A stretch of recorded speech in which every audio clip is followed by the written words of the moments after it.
ডাকাত হরিচরণ স্বাধীনতার আগেও পরে। আমরা ছোটবেলা থেকে প্রচুর ডাকাতের ঘটনা শুনেছি, জেনেছি, কিন্তু এ ডাকাত সম্পূর্ণ অন্য ধরনের, যে স্বাধীনতার আগেও ছিল এবং স্বাধীনতার পরে। এবারে আসা যাক ঘটনাক্রমে।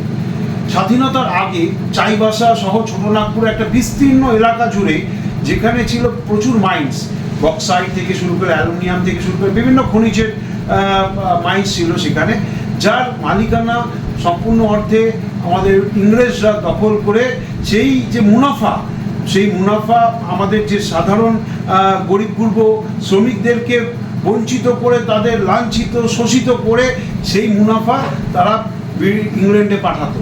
এবং এই হরিচরণ সমস্ত সাধারণ গরিব গুরব মানুষদেরকে নিয়ে একটা দল তৈরি করে, এবং এই ব্রিটিশ এবং সে সমস্ত স্বাধীনতা, যে সমস্ত আমাদের সূর্য সেন থেকে শুরু করে, নেতাজি থেকে শুরু করে, যারা আমাদের বীর শহীদ বাঘাযতীন থেকে শুরু করে, তাদের অনুপ্রাণিত হয়ে এই সমস্ত দলবল নিয়ে তারা ইংরেজদের আক্রমণ করে তাদের থেকে সমস্ত মুনাফা নিয়ে সমস্ত গরিবদের মধ্যে বিলিয়ে দিত। এবার দেশ স্বাধীন হলো।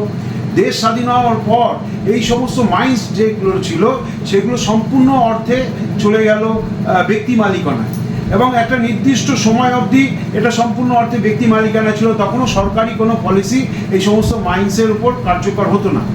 এই ব্যক্তি মালিকানায় থাকা ব্যক্তিরা ইংরেজদের থেকে আরও ভয়ানকভাবে এই শ্রমিকদেরকে শোষণ করতে লাগলো, লাঞ্ছিত করতে লাগলো, এবং অনেক বেশি পরিমাণে খাটিয়ে অল্প টাকা দিত। শুধু তাই নয়, সেই সমস্ত গরিব গুরব মানুষদেরকে জোর করে টিপছাপ দিয়ে টাকা দেওয়ার নাম করে তার সম্পত্তি কেড়ে নিত।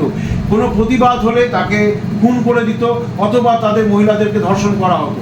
এই সমস্ত অত্যাচারিত এবং এই সমস্ত যোদ্ধার মহাজনদের সাথে জুড়ে ছিল হচ্ছে বাহুবলীরা, এবং তার সাথে জুড়ে ছিল পুলিশরা।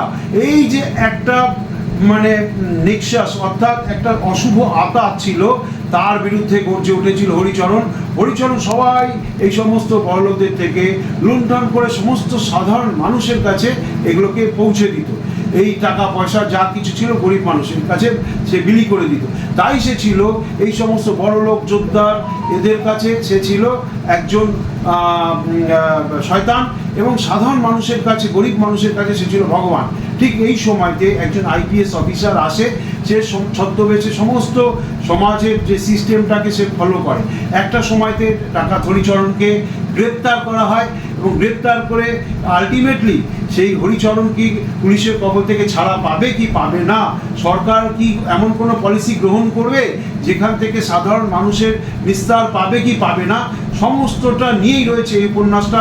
জানতে হলে অবশ্যই পড়তে হবে লালমাটি থেকে প্রকাশিত এই ডাকাত হরিচরণ, স্বাধীনতার আগে ও পরে। দাম মাত্র 250 টাকা।